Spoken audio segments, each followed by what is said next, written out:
Mirë, jemi rikthyer në studio dhe sot do flasim për misteriozen, do flasim për të panjohurën, për ngjarjet dhe ndodhit paranormale. Në fakt, folklori shqiptar është ndërtuar mbi ngjarje të tilla, nga muja Lidhje deri te Bajlozi, disa i konsiderojnë porralla, disa të tjerë i besojnë, por zakonisht sa herë kemi patur pikpyetje në kokë, menjëherë jemi referuar studiuesës të shkencave okulte Pranvera Xhafa. Mirë se vjen dashur, kënaqësi shumë që të kemi në studio. Dhe nga ty marrim përgjigjet e pyetjeve që ne kemi në kokë nganjëherë. Dhe meqense kjo është një temë kaq e gjerë, saqë nganjëherë kur duam të ritakohemi në studiot tona televizive, është vështirë të ndalesh tek një temë e caktuar sepse na duhet shumë minutazh. Ajo çfarë ne bëjmë është bëjmë një pyetje në publik përmes platformave sociale dhe pyesim ndjekësit se cilat janë pyetjet më të shpeshta që ata kanë dhe cilave pyetje do doni t'i merrni një përgjigje. Shumë mirë. Kështu që më lejo ta nisim me atë pyetjen që ne bëjmë shpesh, çfarë ndodh me ne pas vdekjes? Të gjitha religionet janë përpjekur të japin një lloj shpjegimi kësaj, pothuajse të pamundur nga ana religjioze, sepse nuk ka të bëj faktikisht me diçka fizike, por me diçka të padukshme, që është energji dhe është në përbërje të saj nuk ka diçka të prekshme, por diçka që jep kuptim të prekshmes, të dukshmes, dhe që të gjithë vijnë prej atij burimi, që është vetmja gjë që mund të themi që është burim. Dhe ky burim përballet në jetën e përditshme që ne e quajmë forcë, është një forcë e errët apo jo. Domethënë njëra është burim dhe tjetra është forcë dhe bëhen dy të kundërta që bashkohen te njeriu, që unë e them shpesh që në një frashë e ka thënë edhe Zoti edhe djalli jetojnë te i gjalli. Kështu që këto dy forca të kundërta shpesh herë përbëjnë atë energjinë negative apo pozitive që njerëzit janë përpjekur ta shprehin në mite apo edhe në figura, të cilat për ta njësuar dhe për ta kategorizuar në diçka të keqe, diçka i vjen briri, diçka e bëjnë të frikshme, edhe atë çfarë është më e pastër apo që është vetë burimi e bëjnë në energji, dritë të pastër, siç është emisioni mesi i dritës, është kulmi i iluminimit. Një pyetje tjetër e publikut e bërë shpesh është edhe kjo: a është fundi ynë vdekja? Jo, që të rrim rehat në këtë aspekt. Domethënë për sa i përket okultit gjithmonë, sepse gjithë secili ka mendimet dhe besimet e veta. Dhe tani për atë çfarë ne studiojmë dhe merremi është që ky nuk është fundi, por është, si të thuash, një lloj ndalese për të ripërtërir shpirtin, për të rikthyer në një herë në një formë tjetër, mbase për ta lënë jo fiks aty ku e lam, për ta filluar aty ku e lam, por për t'i dhënë një tjetër kuptim asaj që nuk arritëm dot ta mbaronim herën e parë. A anojmë këtu nga budizmi? Po, domethënë të gjitha fetë në vetvete kanë pjesë të së vërtetës, të cilat janë munduar t'i shprehin apo t'i japin një lloj shpjegimi, të cilët budizmi apo hinduizmi, zakonisht fetë e lindjes e japin në formën e rimishërimit apo ripurifikimit dhe kthimit në materie përsëri.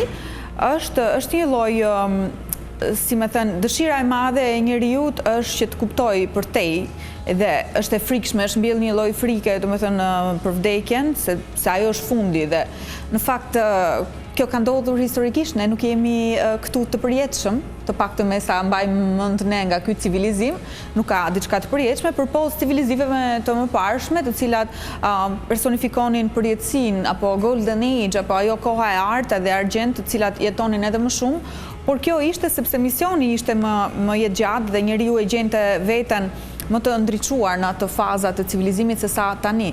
E tani është pak më e vështirë dhe duket sikur gjithë secili përplaset në atë murin e dritës që duket sikur është fundi dhe po t'i pyesësh të gjithë ata që kanë qenë në koma apo në gjendje asnjëse kanë parë këtë dritën që e cila në fakt njerëzit i thon engjëj apo i thon pash portretet e familjarëve që kanë humbur. Diçka të mirë që ata personifikojnë, domethënë gjatë jetës së tyre ka personifikuar dikush një gjë të mirë dhe atë fytyrë shikojnë, apo mënyrën si i kanë imagjinuar Zotin, atë mund ta shikojnë edhe në atë fazë. Zakonisht e shikojnë edhe në gjumë, në rreziqe të cilat kanosen, domethënë që japin për jeta vdekje.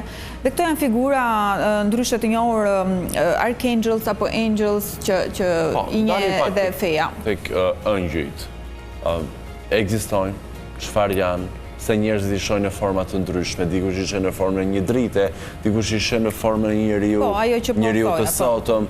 Pse ndryshon perceptimi? Pikërisht sepse gjatë kohës që ne mendojmë se të gjithë kur vim këtu mendojmë nga erdhëm, ku do shkojmë, për çfarë kemi ardhur. Kjo është pyetja që bëhet që kur hapim sy të fillojmë të kuptojmë që jemi në këtë botë. Dhe normalisht një njeri normal e bën këtë, nuk po themi për njerëz që gëzohen ashtu siç janë, por njerëzit nga natyra janë kurioz. Dhe çfarë ndodh? Këto imazhe janë forma energjetike, në të vërtetë që nuk kanë një formë konkrete fikse, por secilit i është, domethënë në fantazinë e vet apo nga providenca, nga prejardhja që vjen energjetikisht apo nga ai lloj burimi i dritës që vjen, i ka përcaktuar një formë me të vetën dhe jo të gjitha kanë njësoj atë lloj shfaqje. Shumica shohin ngjyra të cilat nuk i shohin domethënë në jetën reale, dritë ose fytyrat e njerëzve të dashur, siç po thoja. Por këto nuk janë, si të thuash, një formë fikse, është dritë në vetvete dhe engjëjt personifikojnë kufirin mes jetës së përtejme dhe kësaj rikthimit këtu. Domethënë në fakt engjëjt nuk janë si thuash ajo gjë e mirë, por që na rikthejnë këtu përsëri. Sepse ka dhe përtej atyre, ka dhe përtej dritës. Domethënë ky është kufiri jon kozmik, si thuash, apo universal, në të cilin ne prekim dritën dhe rikthehemi përsëri. Dëshira është për të ikur edhe përtej dritës kur arrim atje, por ka nevojë shpirti të purifikohet dhe do kthehet disa herë mbase. E dashur, ka shumë individë të cilët pohojnë që ndjejnë prezencën e familjarëve të cilët kanë humbur, edhe disa e shohin thjesht si një manifestim të hidhërimit që kanë, nga ana tjetër kemi nga ata të cilët e pohojnë që patjetër kanë mundur të ndjejnë zërin e tyre, të ndjejnë prezencën e tyre. Sa e vërtetë është gjithë kjo? Shumica kur vdesin njerëzit, krijohet një lloj boshllëku fizik kryesisht, por në fakt shpirtërisht bëhemi edhe më të lidhur dhe kjo është ajo që na çon drejt atij mekanizmit që ne vetëm e mendojmë apo vetëm na mungon. Në fakt bëhesh njësh me personin, me energjinë që ka ikur. Domethënë në burimin ku vim të gjithë bëhemi një. Por fizikisht na mungon dhe e vërteta është që ka shpirtra të cilët duan kohë të ikin, domethënë është një 40 ditësh i cili shpirti ende nuk është as në botën e përtejme të astralit, siç e themi, as të 40-ta, siç e themi, prandaj bëhen ato ditë. Traditën tonë. Domethënë kur faktikisht energjia e tij endet në për shtëpi apo në për vendet ku ka qenë, dhe kur shikon që mblidhen ato njerëzit, kupton që nuk është më, që ka ikur fizikisht, pavarësisht se mund të ndodhi që shikon. Pastaj është ai 7 minutë i cili shikojnë atë përmbledhjen e jetës të gjithë para se të vdesim, që është mekanizëm material zakonisht, nuk i takon shumë shpirtërores, por ndodh dhe këto shpirtra, zakonisht edhe shpirtrat që vrasin veten enden mes dy botëve dhe kjo është një fatkeqësi tjetër sepse nuk lirohen dot, domethënë nuk ikin dot as andej dhe prandaj në të gjitha religionet apo librat apo të gjitha nuk lejohet, domethënë që të vrasësh veten sepse nuk je në asnjë botë, nuk i përket më asnjë bote dhe energjia endet dhe mund të kthehet errët, shumica e njerëzve pastaj e shikojnë në formë fantazme apo diçka të tillë, edhe për fat keq ndodhin edhe këto, ka shpirtra që enden dhe prania e shpirtrave i jep trupit apo ndjesit. Shumica e përcaktojnë domethënë si ndjesi ftohtësie, ndjen sikur kanë ftohtë kur dikush ndodhet afër një shpirt dhe të tjerët ndjejnë konfuzion apo shikojnë objekte që lëvizin apo që bien, drita që mund të digjen, çezma. A ke patur ti një komunikim nga dikush që e ka patur këtë përvojë? Po, patjetër. Ka shumë persona që vinë për konsulta të tilla që duan të dinë çfarë ndodh dhe shumica gati kalojnë edhe në ekstreme dhe është mirë që të konsultohen për të pasur një ide të qartë që mos të sëmuren psiqikisht. Çfarë janë ekstreme? Është një rast ku vinë edhe mesazhe ëndrash, edhe vizive, ose diku që i lëvizin objekte, domethënë duke qenë tamam. Në prehje. Edhe diçka që nuk ka lëvizur prej kohësh, mund të lëvizin atë moment, ose kur dikush kërkon një konfirmim, i ka ndodhur që thotë më ka ardhur një lloj konfirmimi që ai je këtu dhe diçka ka ndodhur. Ose këto që thash, sigurisht këto ndodhin, sa më shumë element të natyrës ne të kemi përreth, aq më i qartë është komunikimi mes botës së përtejme, sepse kur ne izolohemi nga elementet e natyrës, nuk ka formë tjetër komunikimi materie. Për shembull, nëse është diçka, ku diun, plastike apo diçka, duhet të ketë patjetër ujë, diell, tok, domethënë dhe i prekshëm, të cilat këto e bëjnë më të lidhur këtë lloj energjie mes kësaj bote dhe asaj bote. Pra Vera, sepse ti e di që unë të ndjek në rrjetet tua sociale dhe shoh her pas here postimet që ti bën në lidhje me shkencat okulte. Më bëri shumë përshtypje një postim që kishe bërë për tabelën e Mendelejevit, pra tabelën e elementeve të natyrës. Si e përkufizon ti dhe cila është lidhja me këto shkenca? Në fakt është një numër që e shikon tani shpesh në për media, apo në social media nga këto informacionet kuturu që hidhen, është numri 144. Dhe ky në fakt është numri i përbërjes së mineraleve të njeriut dhe në tabelën e Mendelejevit mungojnë këto element, nuk janë të gjithë. Dhe ky është numri i iluminimit që i cili kur ndahet formon ciklin përfundimtar 9, nëse e mbledhim. Dhe në këtë tabel janë minerale të cilat nuk janë shkruar dhe ndodhen te ADN-ja e njeriut që transmetohet brez pas brezi dhe në vendet të caktuara këto minerale janë me shumicë ose njerëzit që janë ushqyer, siç e kam thënë dhe më përpara, që janë ushqyer për këtyre mineraleve, paraardhësit, domethënë kanë shumë gjasa që të lindin një fëmijë iluminat, domethënë të ndriçuar që nga momenti, jo vetëm të zgjuar tani siç po ndodh rëndom që dëgjojmë zgjuam ose po shikojnë këto fenomenet që njerëzit nuk ishin në dieni më parë dhe thonë çfarë po ndodh, janë konfuze dhe të gjitha këto. Kjo është një fazë e iluminimit, të cilat nga versioni ose nga epoka sataniste që ne ishim, kalojmë në epokë më të iluminuar. Po para se të kalojmë te kjo, njeriu duhet të formëzohet, të ketë të gjitha këto minerale të cilat mungojnë në tabel, por ndodhen te disa njerëz. Çfarë ndodh me këtë lloj iluminimi? Do kemi fazën transhumane e cila është duke ardhur ose është duke ndodhur. Kjo ndodh sepse njeriu në stadin që është nuk jep më energji dhe t'i duhet një lloj transformimi tjetër që të rikarikohet për të dhënë edhe një energji dhe për mos me zhduk këtë botë që kemi, sepse kalojmë gjithçka kalon në faza të ndryshme transformimi, por jo se zhduket dhe njerëzit janë të friksuar me idenë që tani do zhdukemi, tani do vdesim, ka kaq vjet që i rri kjo gjëja në përmend dhe siç e tham nuk është vdekja, fundi është faza e transformimit, të cilën ti vjen në një formë tjetër, por në këtë gjendje që civilizimi është tani, nuk është në stadin e tij më të mirë, në nivelin e tij më të mirë si material, si fizik, si shpirtëror, por është në një fazë tranzicioni dhe transhumanizmi, të cilën Elon Musk shpesh e bën të qartë me makinat e tij, me robotët apo me të teknologjinë që ne kemi, do të na shërbejë në një formë për të transformuar në atë që ne duhet të ishim që nga fillimi dhe kalojmë këtë fazë dhe pastaj arrin një fazë tjetër iluminimi. Pra nuk do mbahet mend më kjo bota të cilën ne kemi mbajtur mend. Zakonisht to cikle janë 200-300 vjet dhe teknologjia shfaqet, zhduket dhe e kemi përsëri, është e njëjta. Pra Vera, marrim mesazhe përmes numrave që na shfaqen shpesh? Po sigurisht, numrat janë çfarë puna? Zakonisht njerëzit i kanë qejf të shikojnë, të kapin këto numrat njësh, në telefon, po dhe i duket si kështu. Në fakt, e vërteta fare e këtyre gjërave nuk është fort e mirë, sepse njerëzit kanë qejf, ua sa bukur e kapa kështu. Pa hënë një herë.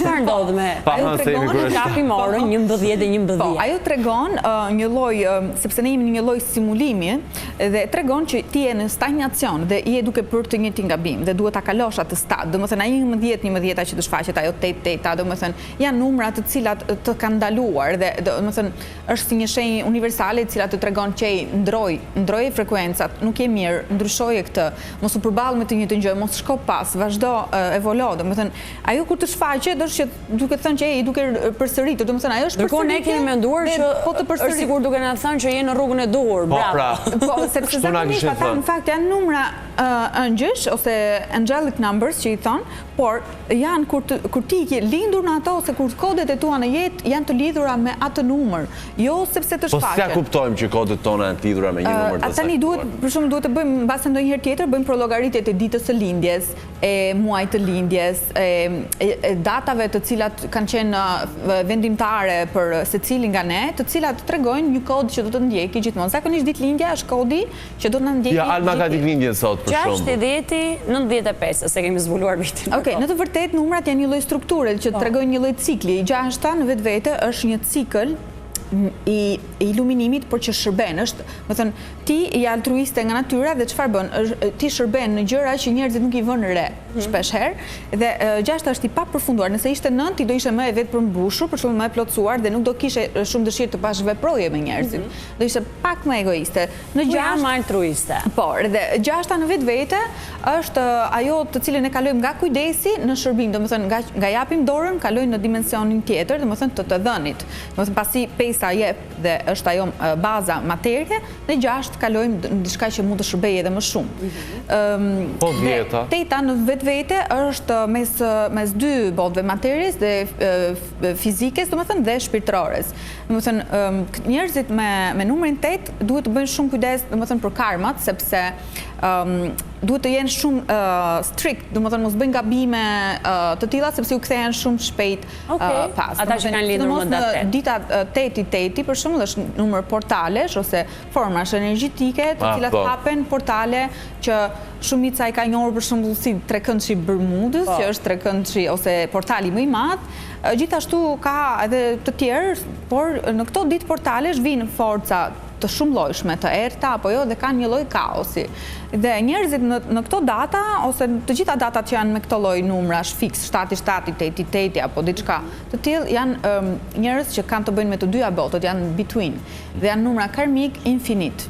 Po dhjeta që praktikisht në njësh apo jo? Po, dhjeta është numri i suksesit, i cili, po ta shikojmë ne kemi 10 gishta të cilat japin formë gjërave që ne ndërtojmë, janë ata që është kulmi i suksesit, pasti merr 10-ën. Po ta shikojmë në shkollë ne kemi numrin 10, që është kulmi i suksesit, domethënë kur ti arrin formën e duhur për të qenë që ke krijuar diçka. Dhe 0 në vetvete është unifikimi me të tërën, është fillesa, është forma e energjisë femërore, ose të jesh me Zotin. Por është fillimi i një gjithçkaje ose asgjë. Njerëzit që kanë numrin 10 duhet të bëjnë shumë kujdes në mënyrën si i krijojnë gjërat, sepse ajo i përndjek deri në fund. Numri 3 dhe besoj jemi në fund. Numri 3 pastaj është forma e një ylli, i cili është i shpërndarë në energji të ndryshme, kur kemi numrin 3 në përfundim të gjithë datave. Ky lloj është trekëndshi i iluminimit, personifikon këtë lloj trekëndshi, por jo në të gjitha rastet. Treshi është diçka e paplotësuar, sepse nëse marrim strukturën e treshit, është gjysma e 8-ës. Dhe numrat janë para së gjithas janë strukturë para se të jenë diçka tjetër. Kemi dhe një pyetje tjetër. Si mund të kuptojmë? Lidhet pikërisht me të kuptuarit nëse ka një prezencë jo njerëzore në planetin tonë, apo? Jo në planetin tonë, në planetin tonë besoj e thamë, po në këtë studio. Po, gjithmonë ka. Gjithmonë ka? Gjithmonë ka. Që do të thotë? Ajo që po thoni më përpara që është energji, nuk është njerëzore, sepse nuk është në formën njerëzore. Prandaj ne nuk e shoh. Që të marri formë njerëzore duhet të lindi nga një trup fizik. Por, gjatë gjithë kohës ne jemi në prezencën e diçkaje jo njerëzore, shumica kanë frikë ose diçka, por shpeshherë do të ndjeni për shembull si valvitja ajri, ndryshime të temperaturës apo një herë ftohtë, një herë po patëm kështu luhatjesh, duhet të kontrollojmë studion. Po zakonisht ndodhin në momentet kur ju jeni vetëm dhe jeni duke reflektuar mbi diçka. Jo gjithmonë, sepse kur jemi me njerëz ose në studio apo në ambiente të ndryshme, nuk kuptohet sepse është energjia shumë kaotike, sepse interferon edhe energjia tjetër. Ka shumë frekuencë. Po, dhe luhatesh, kurse kur je vetëm ti je në gjendje ta përcaktosh. Shkurtimisht, shpirtrat e këqij si mbajmë larg? Religionet thonë me lutje, spiritualizat thonë ndryshe. Po, duke mbajtur lart frekuencat tona, domethënë çfarë duke mbajtur lart, duke qëndruar gjithmonë jo vetëm fakti pozitiv, sepse është pothuajse e pamundur, por duke anashkaluar momentin të cili është kritik dhe në momentin që ti ulesh në atë stad, çdo gjë negative që ne na ndodh, është që ne si tip testimi që do shkojmë në atë nivel apo do rritemi në nivel, sepse po ram aty, atëherë kemi ulur frekuencat tona dhe jemi në kontakt me energjinë nga e brendshmja jo. E gjitha. Pranvera, faleminderit shumë. Që përgjigje është kaq thjesht, disa pyetjeve vërtet vështira të komplikuara të gjithë njerëzimit. Ne do ikim tek ky shpirt i mirë tani, do ikim bashkë tek Florenca, si thua, dhe Pranverën do ta përshëndesim. Faleminderit shumë, gjithmonë kënaqësi, Gjithmonë më bin këto mikrofona mua.